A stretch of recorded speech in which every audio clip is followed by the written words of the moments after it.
Welcome to Talking with the Experts. Here we discuss all things business by business owners for business owners. Here is your host, Rose Davidson.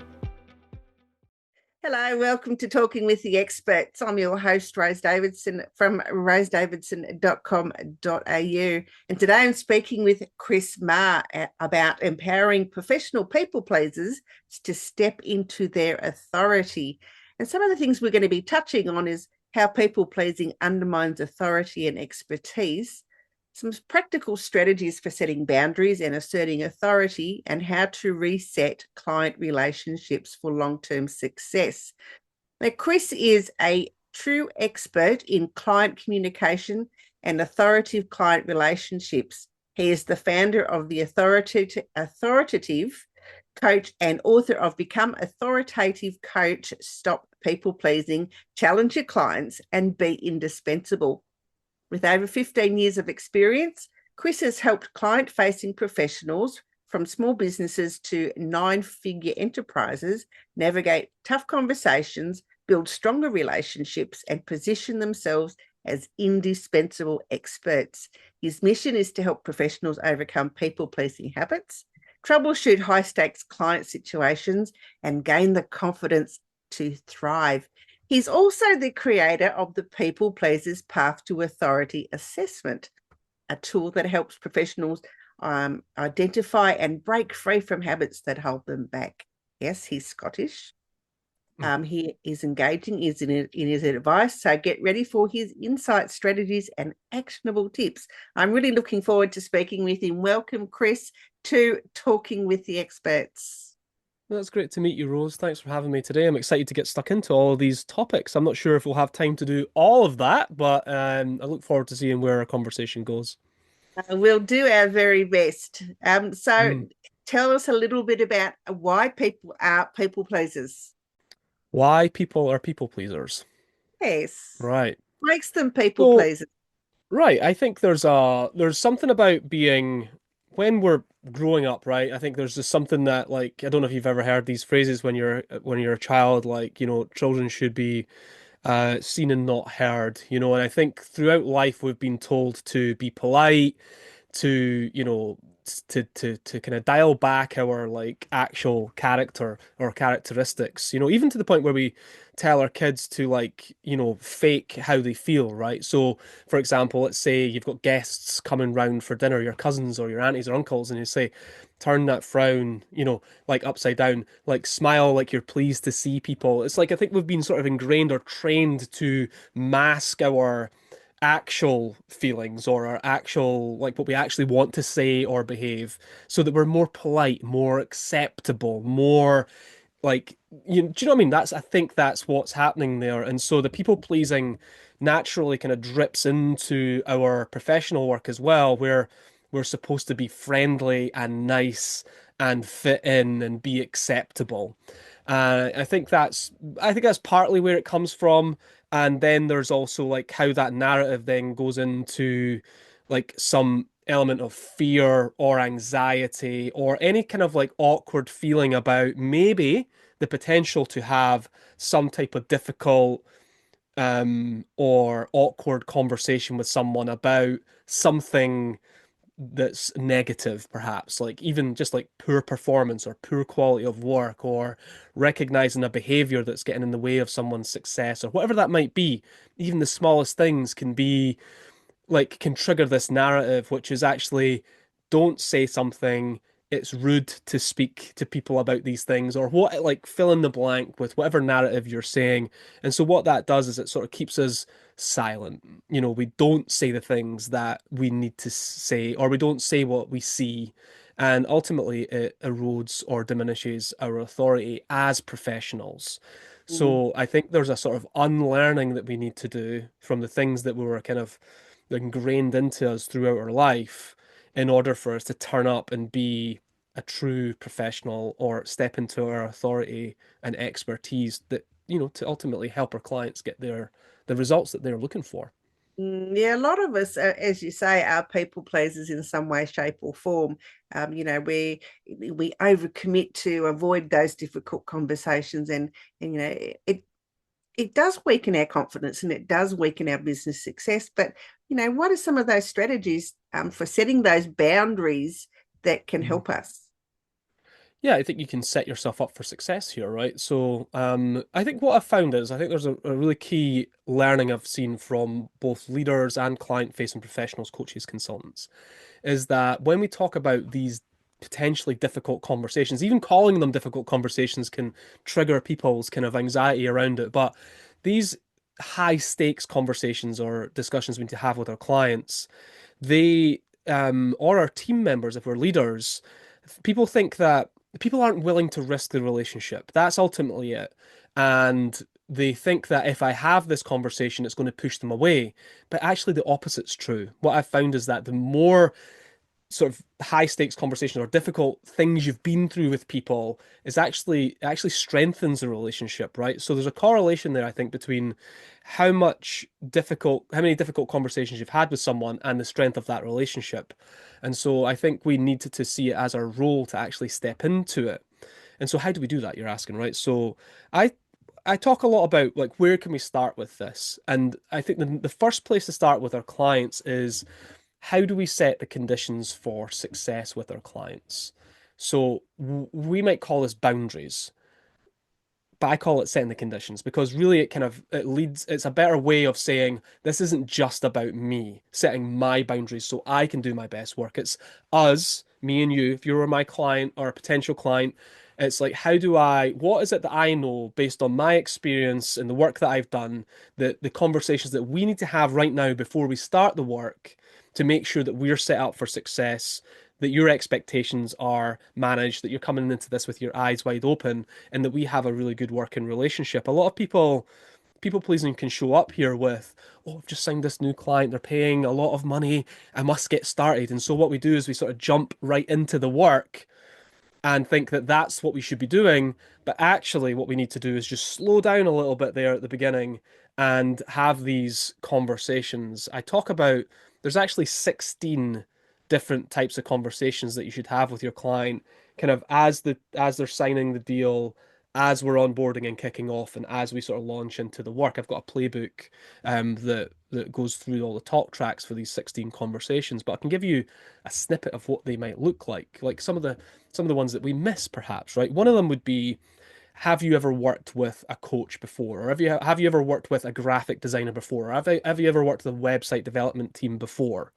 And what you're doing there is you're saying, right, let's make sure that you and I both understand what this relationship's supposed to look like, right? So what went well when you've rolled out a project like this before in the past? What didn't go so well? And what does our relationship need to look like in order for it to be successful? And of course, I'm looking for certain things here. I want you to say things like, I want you to point out the mistakes I'm making. I want you to challenge me. I'm looking for essentially you to give me permission. Not that I need it, but because you say it as the client, it actually means that I can do a great, and I'm like, yes, that's exactly what this relationship's going to look like, and here's what you need to expect. I might even follow up with two other things and say something like, based on the project work you've done in the past, it's similar to this.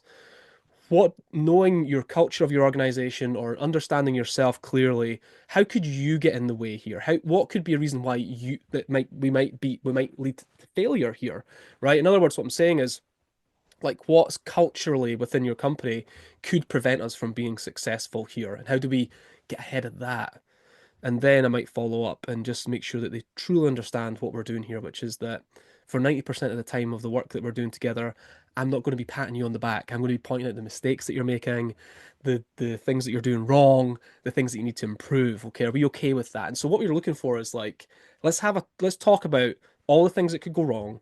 Let's make sure we get ahead of them, and then we can manage our expectations and understanding around all of that. That's just one of those 16 conversations. That's the relationship conversation. There's 16 other conversations that we need to have to make sure that we're communicating well, that you know what you need to be doing and the expectations are managed, what to do when things go wrong. And that's really the sort of umbrella question is, based on everything that you know about your experience with working with clients, what are the things that tend to go wrong, the friction, the frustrations 3 months, 6 months into the work that you're doing together, and how can you essentially bring that to the front end of the relationship and actually have those conversations so that it eliminates it and or just minimizes the impact that that might have in the future. So that's just an example, Rose, of what I call setting the conditions for success so that I can be the best version of me, so that you can get the best results whilst we're working together and everybody wins. The opposite of that is recognizing that your need to be liked actually hold you back from doing both of those things, right? Number one is if you need to be liked and you've got those people pleasing behaviors, you aren't doing your best work. And as a result, your client isn't getting the best results.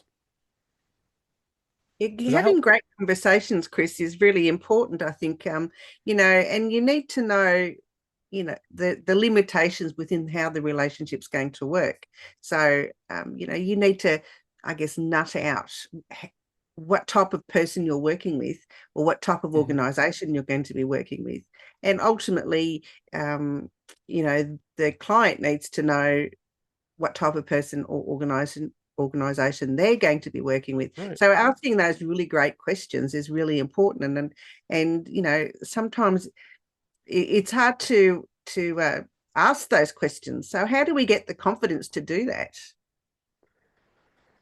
Right. Well, I think number one, it's when you realize that this is about setting the conditions for success. I think that's usually one of the shifts. So, even just yesterday, I was speaking to a client about this who said, I used to think that when I was starting a client off, that everything was administrative, and it honestly felt like a waste of time.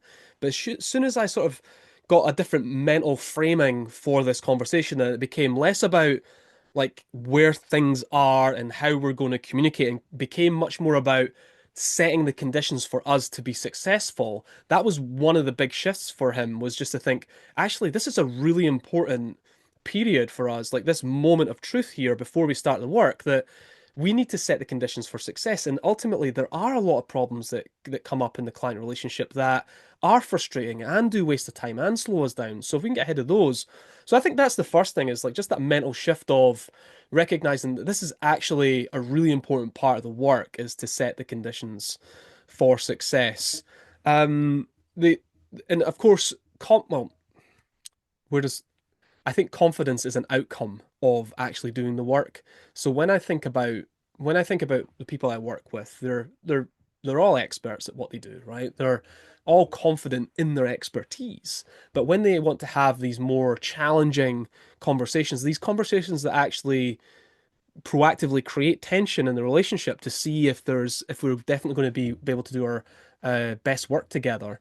It is about the talk tracks, it's about practice, and it's ultimately about reps as well. I don't think there's any way to shortcut this, that there's a gap between where you are and where you want to be. A lot of people call it imposter syndrome, but the way that I tackle that, Rose, is like, okay, when's your next new client coming on board? All right, okay, so we've got somebody coming on board in the next 10 days. Fantastic, right? You're going to go away, you're going to prep the kickoff, you're going to practice it, we're going to role play it, and then you're going to do it. You're going to record that session online, and then we're going to review it together. And it's like, part of it is like, if you want to be more confident in a particular area, you have to step into it and practice it with the skills. So when I think about how do I help people to become more confident, to become more authoritative in these circumstances, it's through the skill acquisition that they become more confident.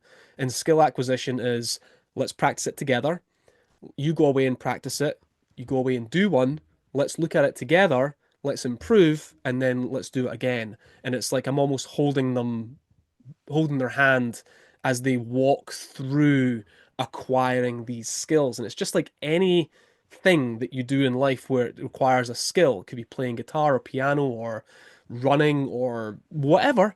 It's all about training people with the skills so that they become more confident as a result. So that's like my philosophy when it comes to helping people feel more confident in these areas. So for anyone listening, it's thinking to yourself, well, one what's like pick one really important conversation that you need to have with your clients before you start the work. What's like a big problem that comes up in the client work that you'd love to get ahead of? Like it could be scope creep, for example. Like what happens if you come up with a new strategy that you want to put into our plan? It could be that your clients never meet deadlines. So how do we talk about that? Or it could be that your clients don't treat accountability with the right respect. How do we have a conversation about that? Pick one and then think, well, who can I practice this with? Get it all out, figure out what the best way to do it is, and then do it, and then review it. That's how I would tackle each one of these. It's just literally about action, moving toward the thing.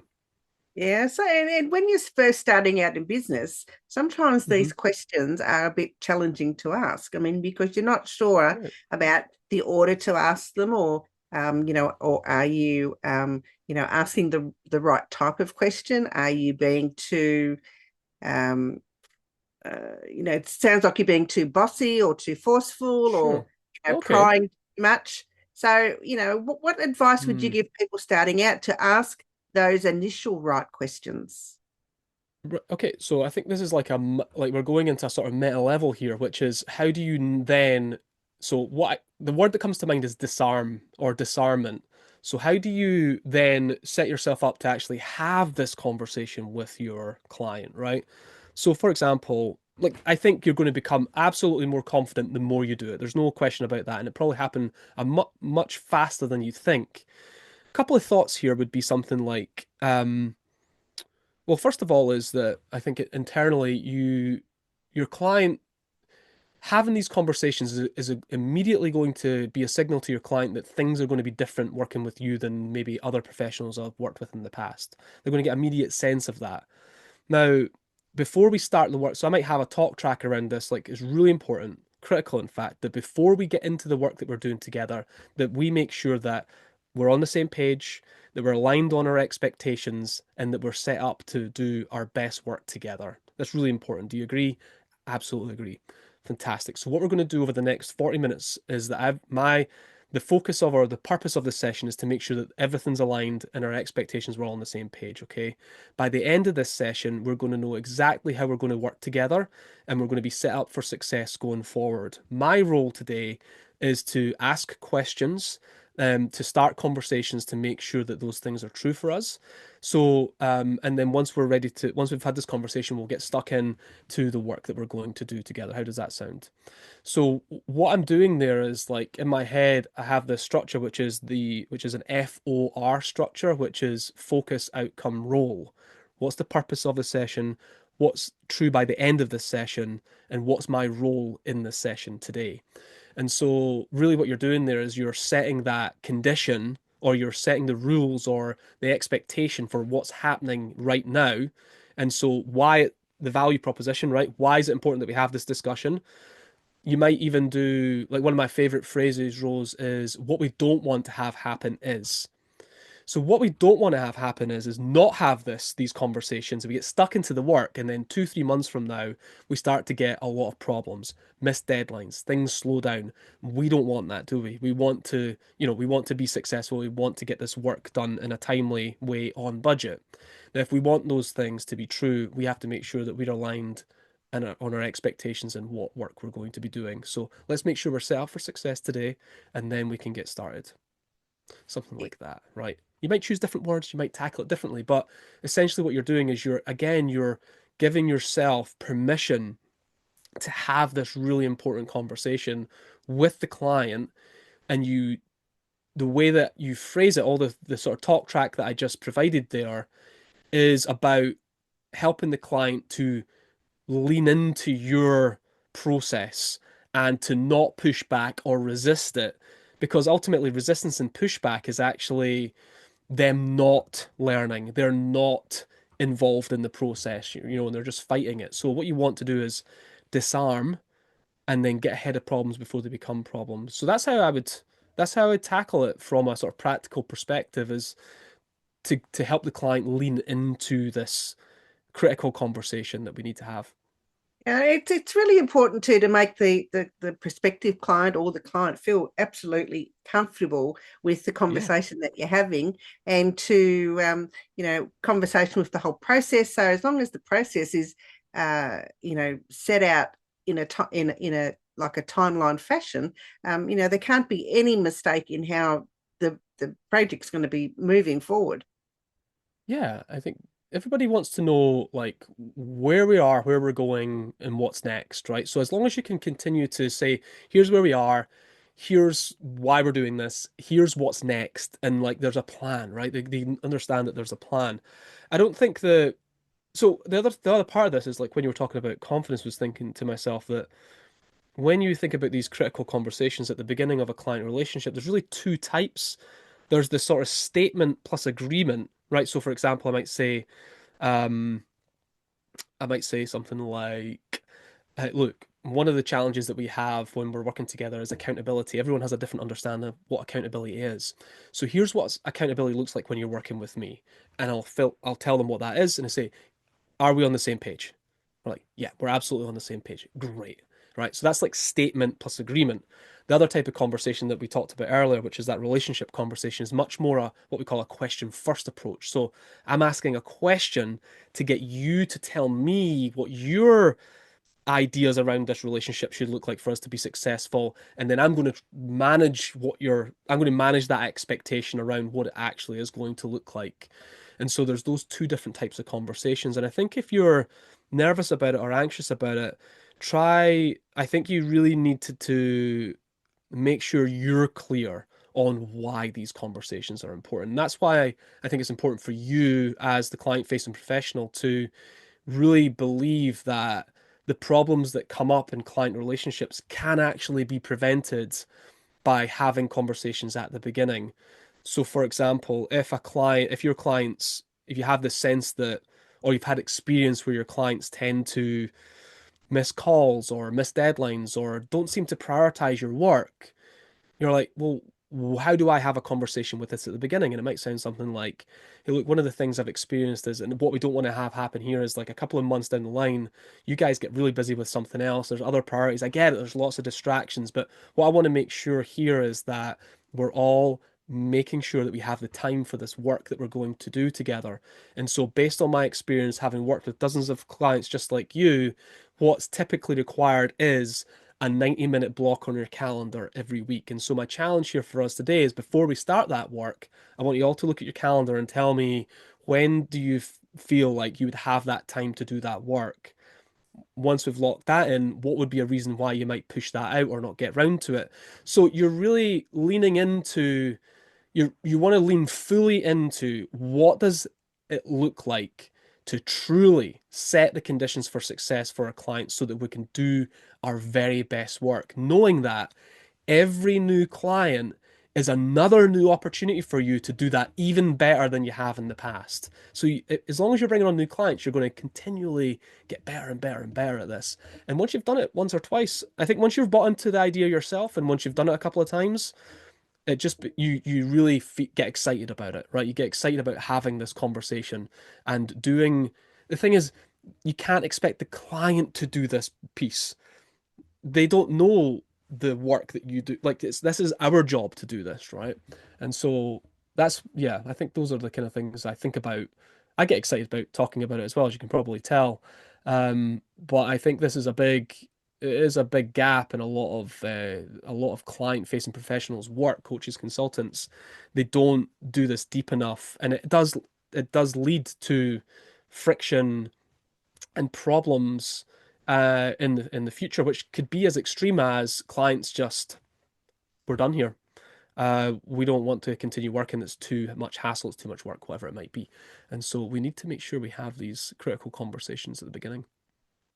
Quick thought while you were talking, what Hmm. happens if the client is a people pleaser and just says to you, well, I just take the lead from you, and Yep. whatever you say, I'm happy with. Sure. And then, months down the track, they don't like what you've done, and they don't like, the Sure. path the project's taken. How do you Yeah. deal with that? Yeah, it's a good question, because the first thing that pops to mind is that don't, just because a client looks like they behave well, right? Like they might look like they're well organized, they might look very accepting of you, they might be look as if they're ready to lean in. You might be tempted to skip some of these critical conversations that you would have otherwise. And I would say never skip them, even if the client is presenting as the best client ever. You still want to set the conditions for success because things happen, people change, the stakes increase, or there's added pressures, and things like that. So I would say never skip these conversations that you have with your client, that you need to have with your clients. It's like an insurance policy that you're taking out. You're like, and we need to have these conversations. I hope these things never happen, but I'm going to have them anyway as a sort of insurance policy against it happening in the future, hoping that it never does come up. But at least if you've had that conversation, then it doesn't come up. You're never really going to know if it's because the conversation took place or not, but ultimately you're sort of ahead of this. So I think that's a major like thought for me when it comes to this is like clients can present themselves as quite well behaved, quite like saying all the right things. But as time goes on, I think you start to see that those things aren't consistent. They might just be really excited to get starting work with you. So I would say just make sure you don't skip those critical conversations just because a client looks like they're presenting in a sort of idealistic way. So Yeah. that'd be my first thought. Does that help, or is there Oh, do you have other? absolutely. No, it pretty much answered the question. Yeah, because Yeah, you have to continue asking the questions that you always ask, and you need to ask those hard questions, even if the client is, all agreeable and all of those things, and gives you the carte blanche to do whatever it is that yeah, you're doing, and they're not asking questions. But you, as the client-facing person, has to ask those questions regardless. I think because you're not going to yeah. be able to have a clear outline about what's going to happen. Yeah, I think this is it's good because if a client presents like this, you might actually change your tact as well. So let's say, for example, I'm a graphic designer and I'm doing a brand logo or design for you or something like that. And the client's saying, hey, look, I just want you to get started. I'm like ready. Anything that you do is perfectly fine. I'll be saying, yeah, yeah, I hear you. I hear you. But what's likely to happen, though, based on my experiences, is that I'm going to go to work and I'm going to present you with some ideas, and here's what could happen. Okay. Now, I know that you don't think that that will happen for us here, but we need to talk about what happens when I present you with your final design. Okay. And so, in other words, you're not going to let the client reduce your standards for what high like success at our highest potential looks like. And I think that's the people pleasing tendency there, is to allow somebody else to reduce your standards and expectations.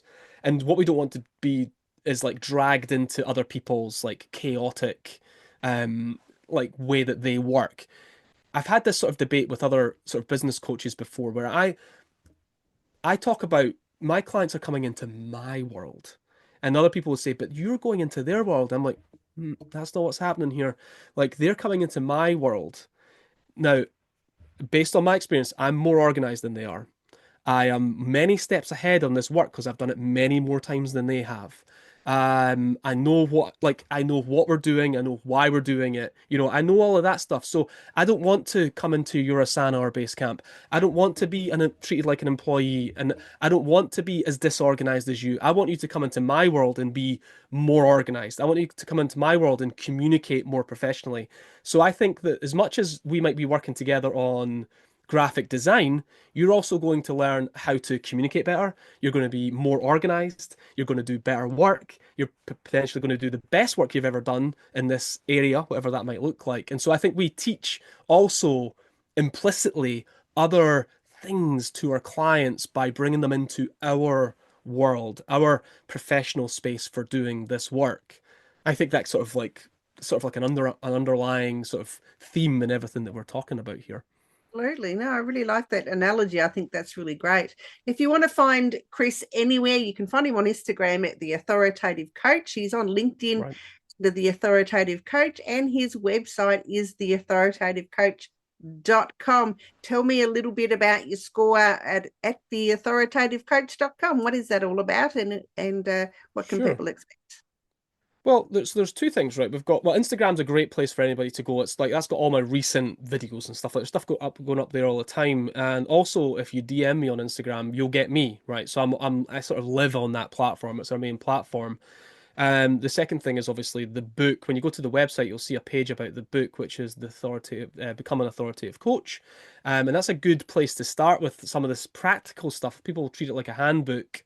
And so when you go there, you'll see in the book and on the website, there's a short assessment that you can take to find out where your highest people-pleasing behaviors are. So that this is the type of assessment where the score's high, that's not good, right? So you want a low score. So if you take the assessment, it will highlight over 5 areas where your biggest people-pleasing gaps are, and then it automatically puts you into a 5-day coaching program as well for free. So you're going to get like 5 videos from me, 5 emails from me to help you improve in those particular areas, which is things like just, charging the right rates for your services, not diminishing your authority when you're under pressure from your clients, setting. I think the conversation today was great. I haven't really covered this on a podcast before, but like just really deliberately setting those conditions for success with clients, which we call boundaries. So that's covered in the assessment as well. So a lot of the stuff that we've talked about today, the assessment sort of shines a light on those behaviors and helps you to figure out what you can do to improve in those areas. Wonderful. Have you got anything else you'd like to share with our audience today, Chris? I don't think so. I think it's just I'd love for, and want this for my clients as well, is to think more deeply about your communication skills. I think once we move on from like the tools, maybe we started off as a very technical person in the work that we're doing, but even then I would argue that I would love for more people to just prioritize the skill acquisition and development around communication, understanding that that's possibly one of the most important things that you can work on if you want to influence people, if you want to gain more respect, if you want to get buy-in and people to take on, your ideas for what success looks like. So I would love that for more people, is just to be more deliberate and prioritize development of their communication skills. Great advice. I think, we all need to communicate a little bit better. It doesn't matter how great your communication skills are, and there's always room for improvement. Chris, it's been an absolute pleasure. Thank you so much for joining me today. I look forward to sharing this with our audience and perhaps having you on another time. We can talk about this a little bit more. Right, Rose, thanks very much for having me. You've been listening to Talking with the Experts, hosted by Rose Davidson. Make sure you have a look at our back catalogue over at talkingwiththeexperts.com. And be sure to subscribe to our podcast so you don't miss out on any episode. We look forward to your company next time.